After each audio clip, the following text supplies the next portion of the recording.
What is going on, everybody? Good afternoon, good evening, good morning, wherever you may be, however you may be listening.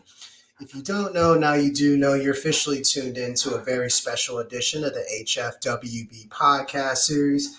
This is your host, Clifton Pope, and I'm back with another solo edition of the HFWB Podcast Series as I'm been doing a whole lot more solo episodes, more so than lately, but don't get things twisted. I got a couple of interviews coming that's going to kind of tie into everything that I've been talking about so far. So more interviews are coming on the way for the HFWB podcast series. I can promise you that for those who are listening to the HFWB podcast series for the first time, welcome aboard. Basically, the theme of the HFWB podcast series is information is the new money. The more informed we are, the more educated we are, the more that we can grow within just creating more habits of just generational health, generational wealth, and at the same time, knowing yourself, knowing your values, beliefs, who you are as an individual, and what you stand for as an individual as well. That's kind of the theme of the HFWB podcast series. But in this particular episode of the HFWB podcast series, before I get into that, I want to take this moment to thank everybody who is taking time out of their busy, productive schedules to just not only listen to an episode of the HFWB podcast series, whether they're streaming it on Apple Podcasts, Spotify Podcasts, or watching it live on YouTube. I want y'all to continue to hit that subscribe button for the HFWB podcast series. Hit that subscribe button. Subscribe to the YouTube channel at Health Fitness Wealth Business, and business with one S, 8726. So that's at Health Fitness Wealth Business 8726. Hit that subscribe button. That way y'all can check out all the video versions of the HFWB podcast series, and y'all can get the update on when every episode is uploaded without question. And for those who are listening to the audio version while on the go, wherever you may be, however you may be listening, whether it's in your car, whether it's on the bus, whether it's on the subway, whether it's on a plane, wherever the case may be sure to hit that subscribe button as well. Hit that follow button as well on Apple Podcasts, Spotify Podcasts. Basically, anywhere you can get access to a podcast, hit that subscribe and follow button. Be sure to download not only this episode, but all the episodes of the HFWB podcast series. And at the same time, leave a review, leave some comments, leave some feedback. It's okay. I can take it all. I can handle it. All publicity is good publicity, whether you have something good to say, whether you have something bad to say. To be quite honest with y'all, it's just going to help me grow through what I go through. It's just going to help me find room for improvement and learn from the mistakes I make and the things that I say and the things that I present. And it's going to help me evolve from a physical, mental, emotional, spiritual standpoint anyways, to where I can be the best version of myself that I can be. That's what it's all about at the end of the day when it comes to the HFWB podcast series. But on that note, I'm about to put on my political hat here a little bit because we are in the election season. We are in the 2024 election circuit process, whatever you want to call it. This is basically going to be the biggest election of all time, this 2024 presidential election. As far as you know, we all know that we have Donald Trump going up against Kamala Harris and everything, and there's so much at stakes with that election within itself, and that's just the national level.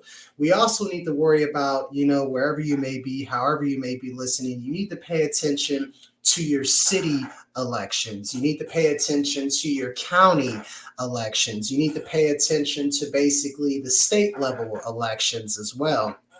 And you not only need to pay attention to basically the presidential election that happens every 4 years, we get all of that. You also need to pay attention to those midterm elections as well, because yes, it's important that we have a president in place. But to be quite honest, the president doesn't necessarily, yes, they run the country, but at the same time, they really don't. They're more so the face of the country. Kind of like, how you have the corporations, for example, like you have the CEO, that's the face of the company, and then you have all the people within the corporation who really gets the operations and the procedures done behind the scenes that a lot of people don't see. That's kind of the same concept you can apply to, of course, how our government is. Our government, in a way, is a corporation where basically the president of the United States, yes, he's the face of the country, and he's the one who kind of signs everything into approval once it goes through the House, once it goes through the Senate, once it goes through Congress, which is AKA all the other people who work within the corporation of the government, as far as who do all the stuff behind the scenes and everything. So I figured, with election season being upon us and it's about to get even deeper and deeper, I figured I'd break down as far as what to expect with basically this 2024 election process. We're going to dive into everything when it comes to Project 2025, Agenda 47. We're going to talk about basically how governments really operate and how they are really structured and how they truly work, because a lot of people aren't aware of how governments work and how they're structured and how they operate on a regular basis. So this is a new series that I'm introducing within the HFWB Podcast Series called In the Know. That way we can help you know how your government operates on the local, the county, the state, and the federal level. And at the same time, we're going to break down like easy to understand conversations, of course, from all the complex topics that I just mentioned. We're basically going to be diving into the fascinating world of the government structure and its operation.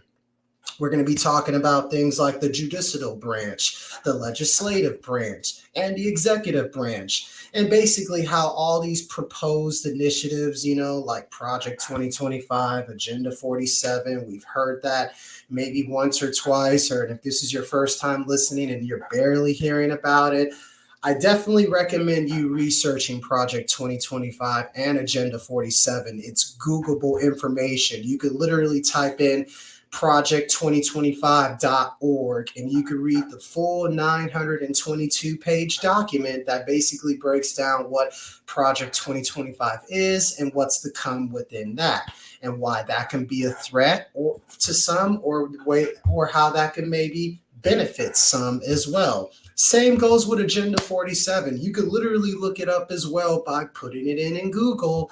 Because again, I say type it in because Google can be your friend as long as it doesn't mislead you, and as long as you fact check yourself and do the proper research and discover the truth to where it satisfies yourself at the end of the day. But I want to talk about the foundation of pretty much on how the U.S. government basically is structured.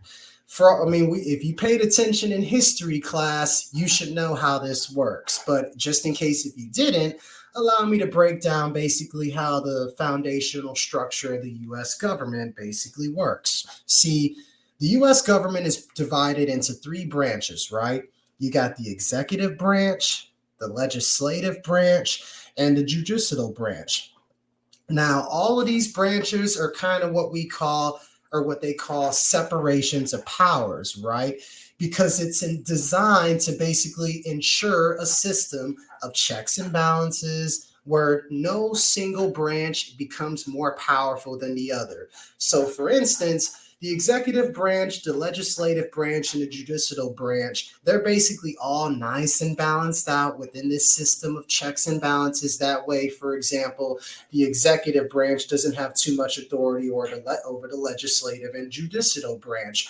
Or, for instance, the legislative branch doesn't have too much authority over the executive branch or judicial branch. Same thing goes with the judicial branch. It doesn't have more authority than the executive or the legislative branch. That's why the system of checks and balances is in place. That way, no power is abused in any form or fashion. So just to kind of clear that up.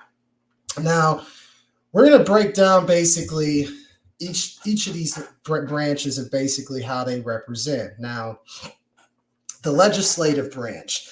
This is the most critical branch right here, personally, and this is kind of like where all the behind-the-scenes stuff within the government takes place, to where the House and the Senate, they kind of go back and forth over what laws need to be passed within the government. And then the president basically comes in and gives his signature as far as his approval for it, or he'll veto it, to where it'll basically go back and forth once again between the House and the Senate. Now, as I was alluding to, the legislative branch is basically composed of two houses, the House of Representatives and the Senate, which is basically known as our wonderful Congress that we hear about on a regular basis. Now, the House of Representatives, it basically has 435 members. Then they're appointed based on their population. And those representatives, all 435 members, they basically serve 2-year terms. And their responsibilities basically include initiating revenue bills and impeaching federal officials if absolutely necessary. That's basically a summary of what the House of Representatives are. So again, they have 435 members who serve 2-year terms at a time.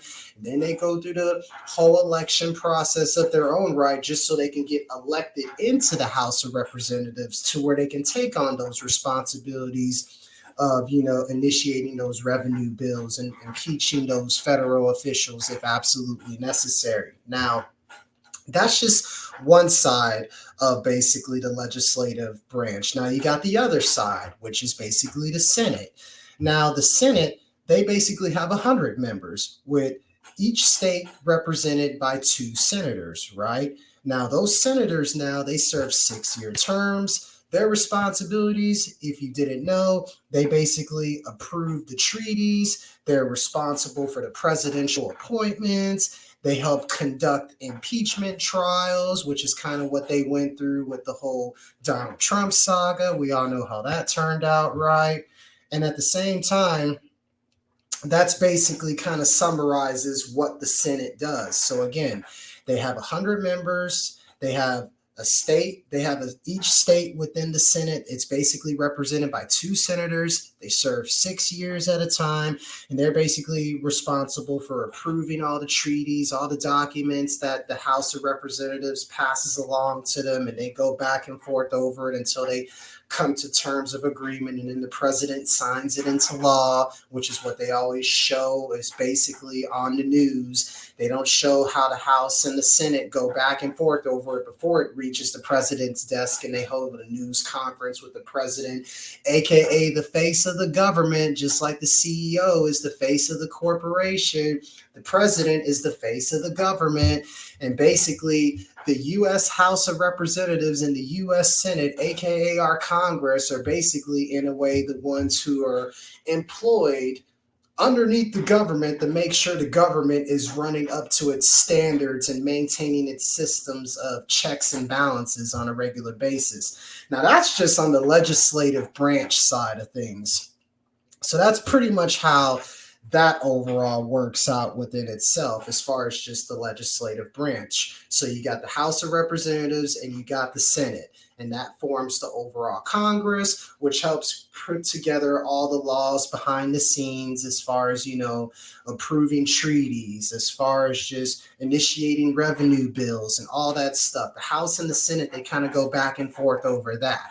So that's kind of the in the know of what you need to know about the legislative branch. Now, I'm going to transition over to the executive branch. Now, the executive branch is probably something that we're more so familiar with, because the executive branch is basically headed by the President of the United States, which is kind of the whole purpose of this 2024 election that we see on a regular basis on all the news media outlets like CNN, Fox News, MSNBC, ABC, NBC, any media news outlet you could think of. That's all that they're talking about. I can assure you that. But overall, the executive branch is basically responsible for implementing and enforcing the laws that the legislative branch aka the U.S. House of Representatives and the Senate. They basically approve within Congress, and then they pass it on to the executive branch, to where the President of the United States basically implements them into law by signing his name on the dotted line, to where he begins to enforce basically what Congress brings to the president's desk. Now, the president can sign it into law, like I just alluded to, or they can veto it, to where the House and the Senate need to go back into the laboratory and cook up something to where the president doesn't veto it and it meets basically the policies that the president wants to put into place, aka the powers of the executive branch that be. Now, speaking of that executive branch, the branch, like I mentioned, is headed by the President of the United States, who acts as both the head of state and the government. Now, when it comes down to the president, right, they serve a 4-year term, as we're all familiar with, right, and they can only be reelected once. Now, responsibilities of the president, if you don't know what the president of the United States does at this point, but to kind of break it down and summarize it, the president of the United States, basically, they help enforce the laws. They serve as the commander-in-chief of the armed forces. They help negotiate treaties with other countries, especially when we're at war and all this kind of stuff, which is a common theme of how our government likes to operate for whatever reason. If you go back into the history books, that will basically explain that within itself. But anyways, the president of the United States also appoints federal judges and other officials. Now, the president of the United States doesn't do all of this by himself now. He has a little bit of assistance to help him out, aka the vice president, his own personal cabinet as well. Now, the vice president can assist. The vice president basically assists and can succeed the president. And this is a good example of what's going on right now, because, our current president of the United States is Joe Biden. Now, ironically enough, the Democratic candidate, Kamala Harris, she's technically still the vice president and is in a perfect position to where she can succeed the president, aka the President Joe Biden, which is kind of what is basically taking place a little bit before our very eyes. But the Republican Party and Donald Trump definitely have something to say about that before that takes into place within itself. But that's kind of like an example of kind of like the role of the vice president plays. Like Joe Biden, our current president, he basically is setting things up to where the vice president, technically still Kamala Harris, can possibly succeed him if she is elected president. And that's a big if. And we're going to get into why that's a big if in a whole nother episode. And I'll break down why Kamala you may need to be careful what you're wishing for in voting for Kamala Harris. But I'm going to get into that in a whole nother episode. But anyways, that's the purpose of the vice president. Now, you got, for example, the cabinet as well, as far as the people this group of selected individuals who work very closely with the president and the vice president to maintain and uphold the executive branch, right?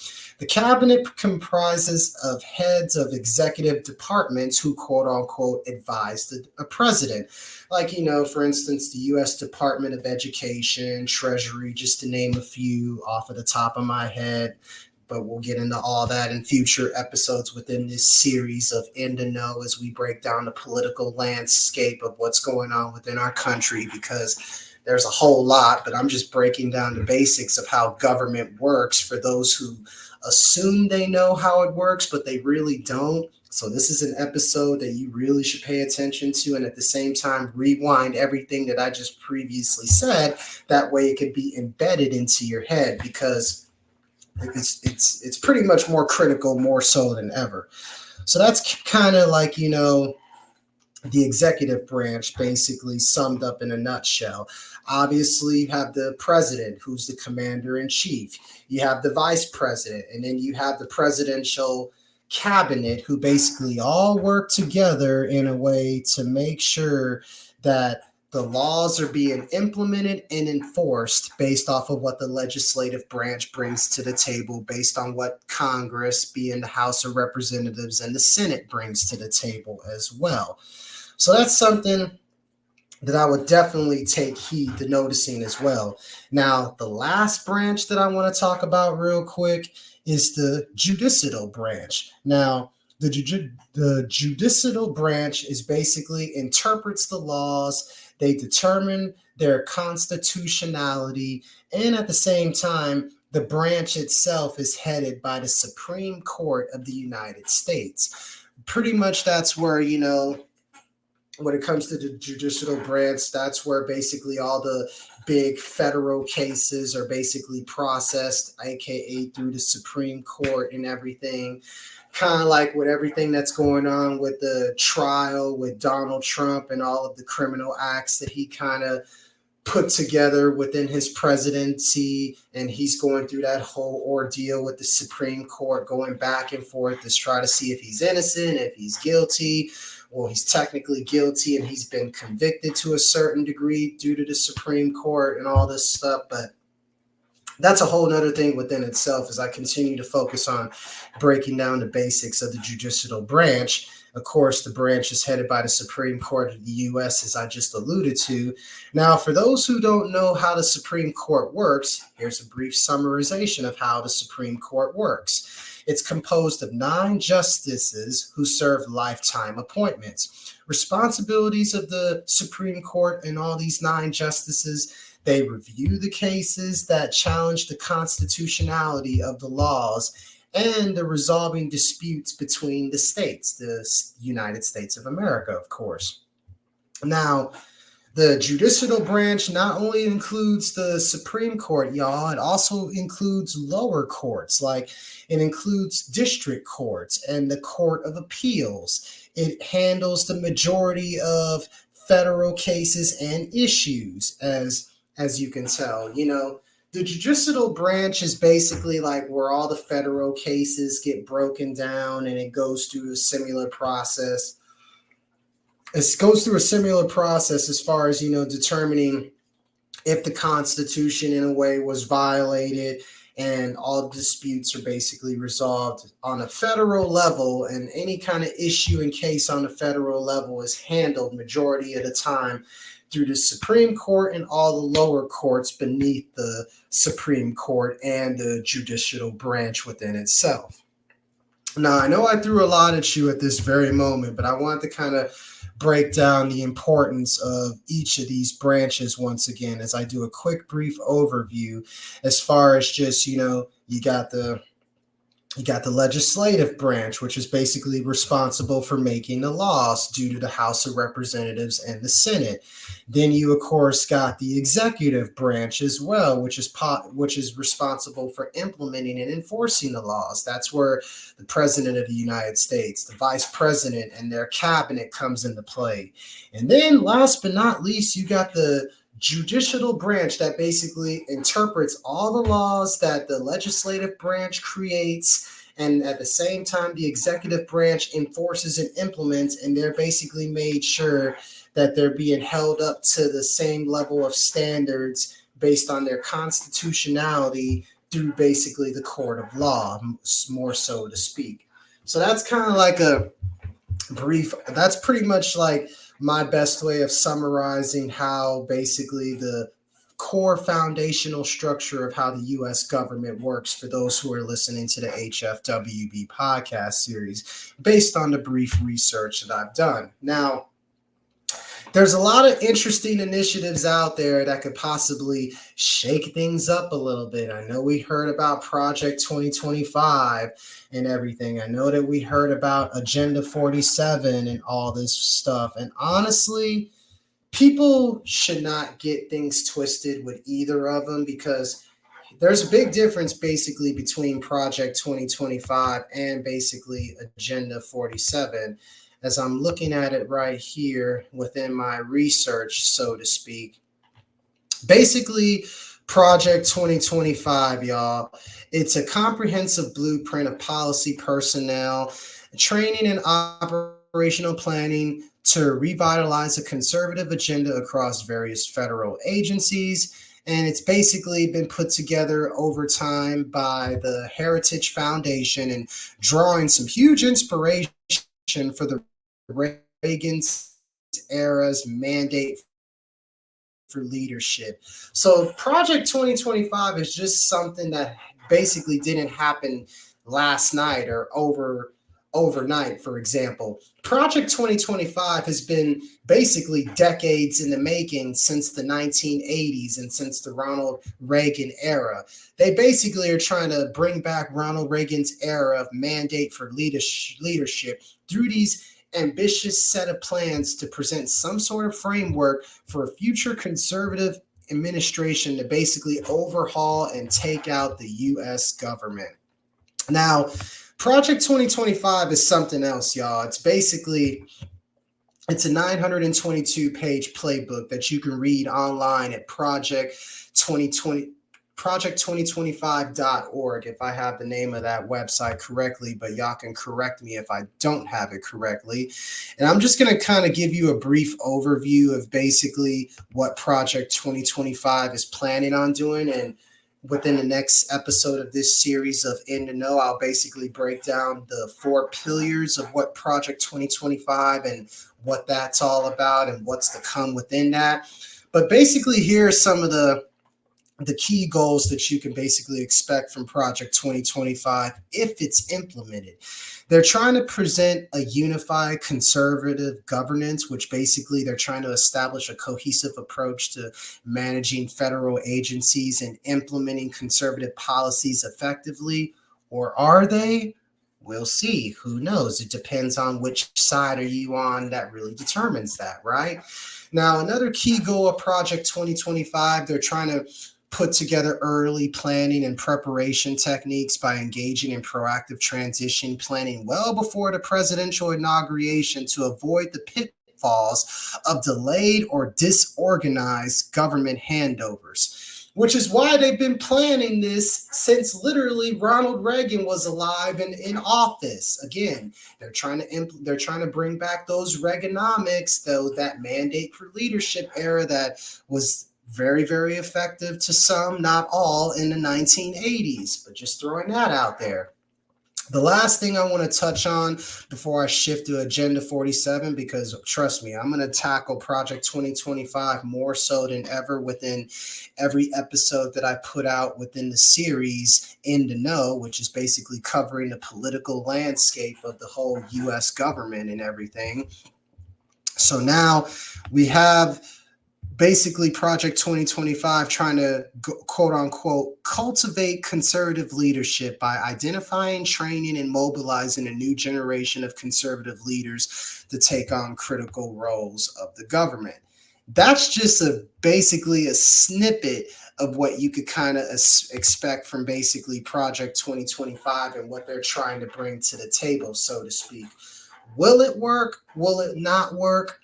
We don't know until it gets implemented, if it even is going to get implemented. But I will say this, y'all really, really need to take time to at least skim through Project 2025 at least, because some of the stuff in Project 2025 is disturbing. I'm not going to lie, and it will literally blow your mind if you read it page by page. Now, there are some stuff that in Project 2025 that is a little bit interesting and could be a little bit beneficial and a little bit effective. But for the most part, Project 2025 is a potential recipe for disaster that will literally revert us back in time to, say, for instance, I don't know, the 1950s and 1960s, to where they're going to basically bring back potential racial discrimination as far as, they're going to try to degrade all the minorities and basically everybody who's not a rich and powerful white man. They're going to take out the poor white folks. They're going to take out potentially us black folks, us Hispanics, Asians, the LGBT community. That's something that Project 2025 is looking to take out. It's basically going to revert us back in time potentially to the 1950s and 1960s. based off of everything that I'm currently reading about it. And you should read about it too, which is why if you go to project2025.org, it literally has the whole 922 page document you could read for yourself, and correct me if I'm wrong in anything I may be saying. Read those 922 pages if you haven't already. You may not be able to read all of it because it's a lot of information and it may throw you off. Worst case scenario, skim through it. At least have some sort of awareness and of attention what Project 2025 is, and don't just assume it. Do your own research, fact check, and make sure the truth is the truth. That way you're in the know. Now, I want to touch on a little bit of Agenda 47 as well, because in the In the Know series, we're definitely going to tackle Project 2025 and the Agenda 47. We're going to tackle this in future episodes where I'll break down each of these and how it can affect basically everything going forward past the 2024 elections and beyond that. Now, people want to think, oh, is Project 2025 associated with Donald Trump? And is it not associated with Donald Trump? I will say this. Project 2025, in a way, has nothing to do with Donald Trump. But I will say this. For Donald Trump to say that he's not fully aware of Project 2025 is complete bullshit, because basically the people who were underneath his first administration are kind of the main ones who put together Project 2025 and kind of structured it all together as far as writing out the whole 922-page playbook. Now, if you're going to tell me that Donald Trump didn't have conversations with any of these officials over this potential playbook in Project 2025, you are just as crazy as the people who were writing Project 2025 to begin with. Now, I will say this, though. Donald Trump basically has more affiliation with Agenda 47 than he does Project 2025. Now, for those who don't know what Agenda 47 is, Agenda 47 is basically a visionary plan aimed at long-term national development and economic transformation. It emphasizes innovation, education reform, and sustainable development, and it basically shows potential restructuring and how programs are implemented and managed at federal and state levels. Now, Agenda 47 has been on record of what Donald Trump has personally put the check mark next to where he stands next to, and he's pushing that in all of his rallies that he is a part of.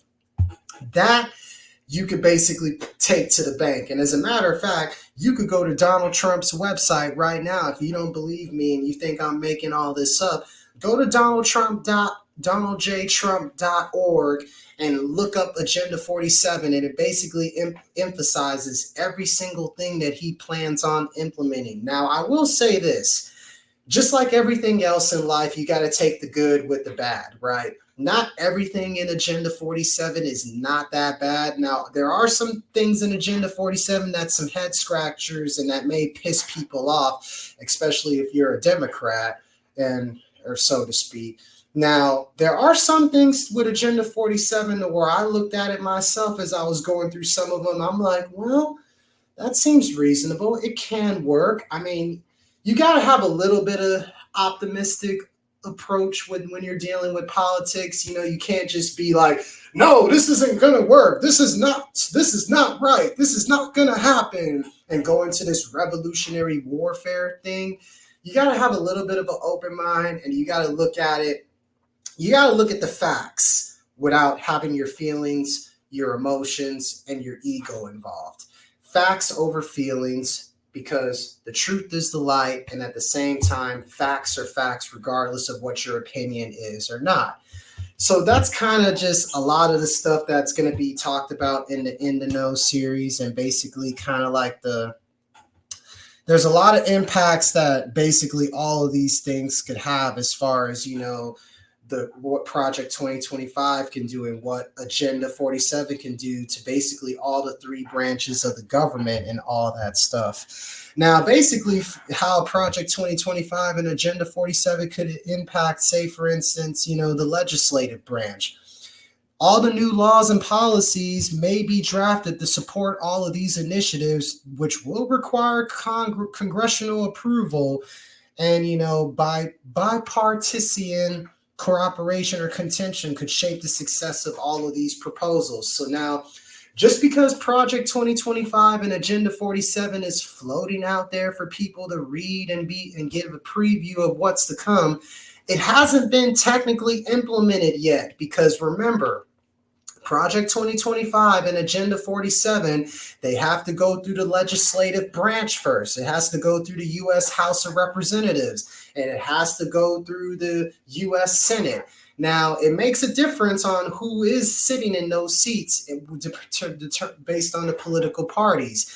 If you have a House full of if you have Republicans in the U.S. House of Representatives and the U.S. Senate, then more than likely things like Project 2025 and basically Agenda 47 is going to go through a smooth transition to where, say, for instance, if Donald Trump does get elected, it's going to get signed into the law rather quickly. Now, if you have majority of the seats in the U.S. House of Representatives and the Senate, if you have a mixture of both Democrat and Republican, to where maybe favoring the Democrats a little bit more than the Republicans, then things like Agenda 47 and Project 2025, it may take weeks, if not months, to get implemented into, the government, for example. So that's just the legislative impact of what Project 2025 and Agenda 47 can do. Now, how it can affect the executive branch? Well, let's see. The president and the executive agencies will be responsible for implementing these plans. Hence, Donald Trump is going to probably do everything in his power to make sure that Agenda 47 does fall into place and that Project 2025 could be implemented as well. And vice versa, Kamala Harris is going to do everything in her power to make sure Agenda 47 and Project 2025 doesn't see the light of day, for instance. Now, within that, in the executive branch, Project 2025 and Agenda 47, it could lead to reorganization within these departments, and it could lead to the appointment of new officials, and it could literally shift everything in its executive priorities, or in executive priorities for that matter. Now, real quickly, how it could affect the judicial branch, for instance, there's going to be a whole lot of legal challenges that could arise. That's going to require a lot of judicial review that can take weeks, maybe even months at a time. And I'll tell you this, though, the Supreme Court is going to play a crucial role in determining the constitutionality of all of these new policies and reforms that Agenda 47 and Project 2025 can bring. Now, hence, if you got, for example, Republicans all across the board, all within the House of Representatives, all within the Senate, all within the executive branch, all within the Supreme Court, which is all lining up on how it looks like is going to take place, then everything should go smooth and in according fashion, basically, to the plan and the execution of what Donald Trump is trying to do. Now, if you vote if you have Democrats voted, for instance, in the U.S. House of Representatives, the Senate, and the executive branch, and basically implementing them into the Supreme Court, then we're going to have a little bit more of a fight on our hands, to where basically it's going to be an ongoing fight past the 2024 election.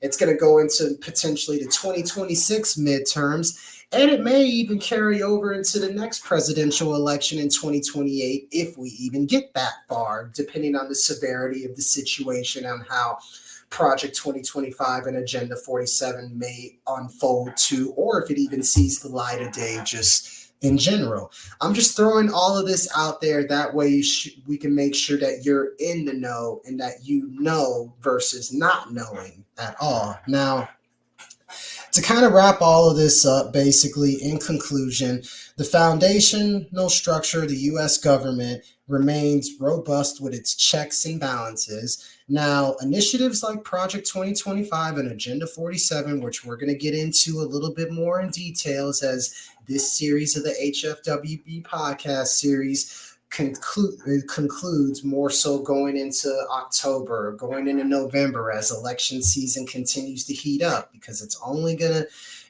get more interesting. That's all I can tell you in regards to that. Now, Project 2025 and Agenda 47 could introduce significant changes in how the government operates. Don't get that twisted, which is why the 2024 election is probably going to be the biggest election that we've ever had, because of that alone within itself.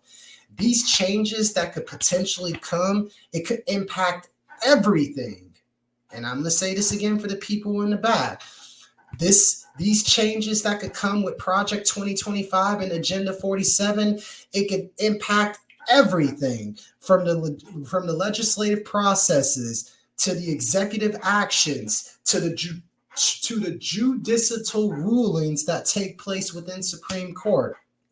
So this In the Know series that's officially been being launched with the first episode of maybe 3 to 5 episodes within this series has officially been launched, and I'm going to definitely be keeping a close eye on all of these developments and how these implications, can affect your society, your community, and any community all across the country of the United States of America.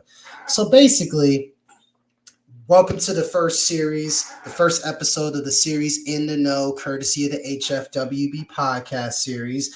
I want to thank y'all for tuning in to the In the Know series underneath the HFWB Podcast Series, as we're only going to peel this onion back layer by layer. I can assure you that.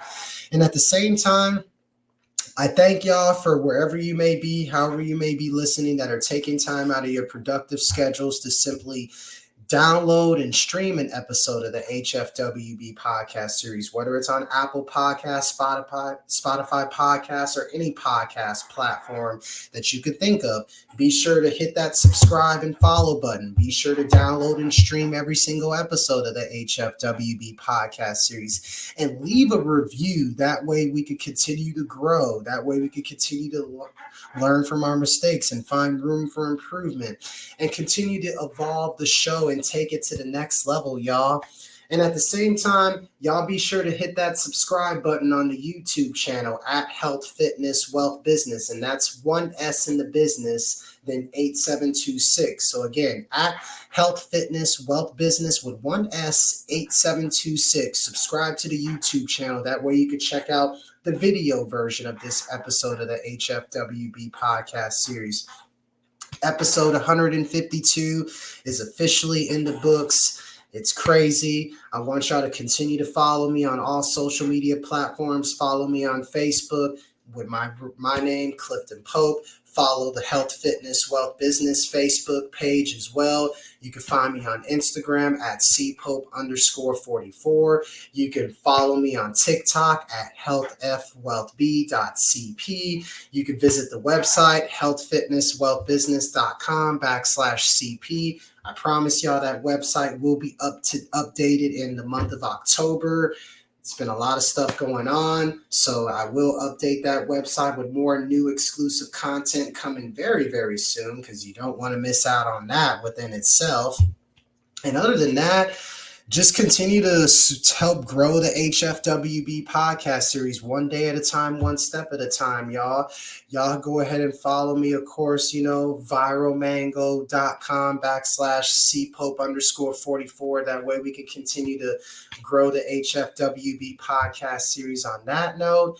And with that being said, y'all, I thank y'all for, again, just taking time out of y'all busy, productive schedules to hear what I have to say and allowing me to introduce my new political series, the In the Know, courtesy of the HFWB Podcast Series, as this will be episode 1 of a potential 3 to 5 part series breaking down everything from Project 2025, Agenda 47, and everything that's unfolding all the way up into the 2024 presidential election and then some, because trust me, this is the biggest election of all time that's coming up. And we need to get out there and vote. And if you're not registered to vote, you need to register to vote. That way you can let your voice be heard through the power of the vote. Because how else are you going to have how else are you going to have something to say if you don't actually go down to the polls and vote? Which is why the power of the vote can make a difference and make an impact in your community, in your society, and most importantly, on how the landscape and the core foundational structure of how the U.S. government operates, how the system of checks and balances could still be instilled and in place. It starts with you, the people, and getting out there to go and vote. So with that being said, that's the message I leave you with. I encourage y'all to stay healthy, wealthy, and blessed. Peace, love, positive vibrations. Until next time, y'all.